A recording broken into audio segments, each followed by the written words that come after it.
Finalement aujourd'hui le concept il est très simple, hein.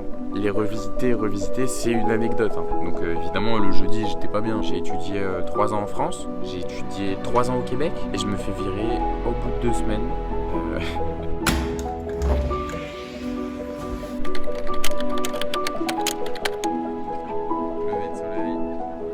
Je pense que tu as vu le titre de la vidéo, c'est quand même un sujet assez important que j'ai envie de partager. C'est pas non plus dramatique, tu vois, mais j'ai envie d'en parler. J'ai mis du temps, finalement 2 mois après que ce soit passé, de pouvoir en parler.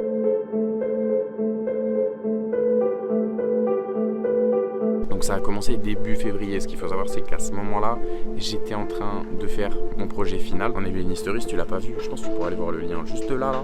Je vais te l'afficher ou après cette vidéo, tu pourras évidemment aller le voir, je vais te le mettre. Et donc c'est ça, en février, j'étais focus absolument à 100% sur mon projet final. L'objectif qu'on avait en parallèle, c'était de trouver donc un stage de 3 semaines, d'une durée de 3 semaines qui allait se dérouler donc en mai, entre le 1er et le 18 mai environ.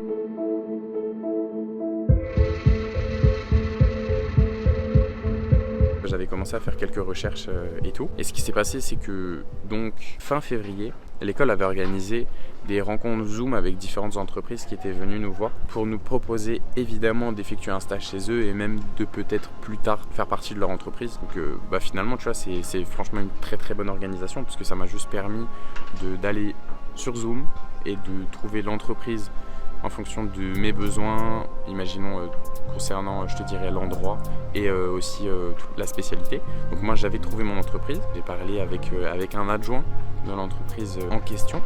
Il était super cool, très accueillant, il m'a raconté un petit peu tout, il m'a dit qu'il était prêt probablement à prendre des stagiaires. Il m'a dit aussi de passer dès que je voulais, c'était à Montréal justement. Sachant que dans cette vidéo aussi, je précise que je donnerai aucun nom d'entreprise, je suis en guerre absolument contre personne, c'est juste une anecdote que moi je veux raconter. Je veux que ce soit positif pour toi comme pour moi. Je pense que c'était mi-février les réunions et moi vers fin février, j'étais à l'entreprise pour aller les voir. C'est l'adjoint encore qui m'a reçu. J'ai vraiment aimé, il m'a présenté donc l'atelier, il m'a présenté les dessins. Pour ceux qui savent pas, je suis ébéniste entre parenthèses, mais bon c'est pas...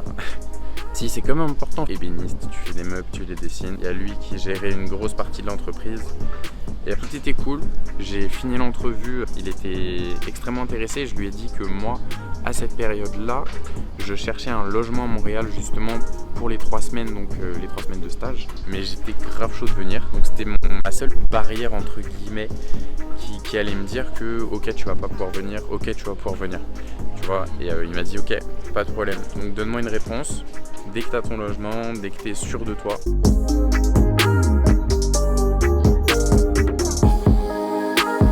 Donc il attendait très clairement ma confirmation. Moi le 1er mars, je pense que c'était 2 semaines après y être allé, je lui ai envoyé donc mon CV, ma lettre de motivation, tout. Il m'a renvoyé un message direct le lendemain pour me dire envoie-moi ton numéro de téléphone. Voilà, donc évidemment moi qui suis très chiant, j'ai mon numéro français tu vois. Et donc à chaque fois je dois envoyer les messages, je suis désolé j'ai un numéro français. Ça fait 3 ans que j'habite au Québec. Mais tu connais hein, le forfait free 25 Go à 19,99. J'espère qu'ils verront pas cette vidéo, ils verront comment on les en...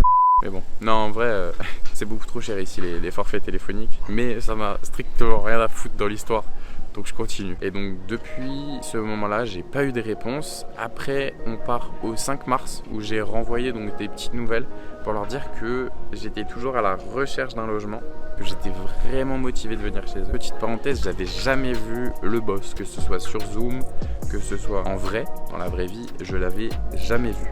Prochain message que j'ai envoyé, comme je vous ai dit, c'était le 5 mars. J'ai eu aucune réponse. J'ai renvoyé un message le 12 mars pour dire que j'avais regardé les plans qu'ils m'avaient proposé de regarder. Ils voulaient que je fasse un petit retour dessus, tout simplement dire ce que j'en pensais.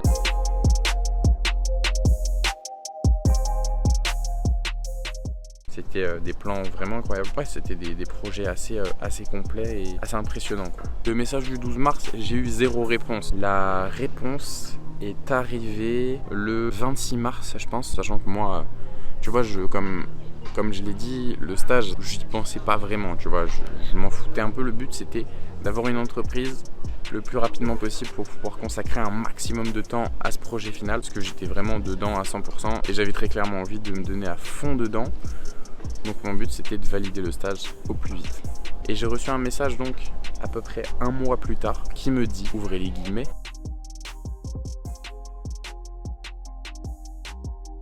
quand tu reçois ce genre de phrase, après avoir donné tellement de ta personne, genre, été sur Zoom avec le boss, enfin avec un des adjoints.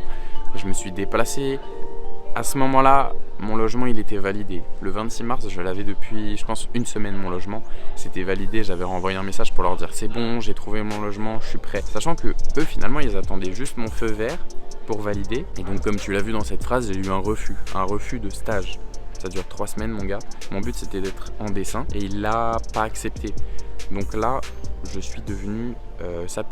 Pourquoi? Excusez-moi du langage. C'est parce que je lui ai demandé si je pouvais aller en atelier ou autre, en tout cas trouver une solution. Parce que moi, comme je vous l'ai dit, j'avais strictement pas le temps. J'avais pas du tout envie de m'embêter à chercher ça. Vous vous souvenez, j'avais un baby-foot à terminer là, j'avais pas le temps. Moi j'ai envoyé un message dès qu'il m'a répondu le 26 mars je pense, pour lui demander si je pouvais lui téléphoner ou autre, voir si on pouvait s'arranger. Et il m'a répondu le 6 avril, ouais.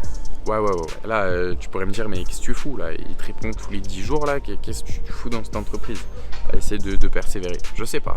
Comme je vous l'ai dit, j'étais obnubilé par le projet. Il m'a dit que potentiellement c'était possible, qu'il y avait probablement toujours une place pour moi en atelier. Donc c'était parfait, j'ai envoyé les documents. Finalement, j'ai fini par signer.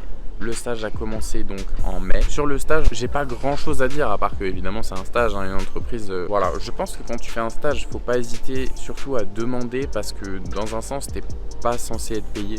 Donc tu peux te permettre de demander, de faire plein de choses. Très clairement, ton but c'est pas de rapporter de l'argent à l'entreprise, donc n'hésite pas à te manifester. Si un patron il te fait faire des trucs chiants, bah tu lui dis mon gars, je suis là je suis en stage, je suis pas un employé.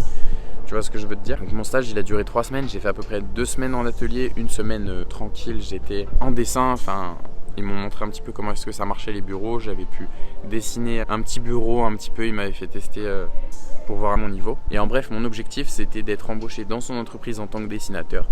Bah ça a réussi, il m'a dit ok, je suis prêt à t'embaucher. Et donc je lui ai dit ok, je serai là d'ici à peu près 1 mois. J'ai fini le stage le 18 mai et c'était le 28 juin que je suis arrivé dans l'entreprise. Finalement parce que j'avais plein de choses à finir dans mon ancienne ville, il fallait que je déménage, il fallait arriver à Montréal, s'installer et tout. Sur ce, j'espère que tu as aimé la vidéo. Prochaine vidéo incessamment sous peu.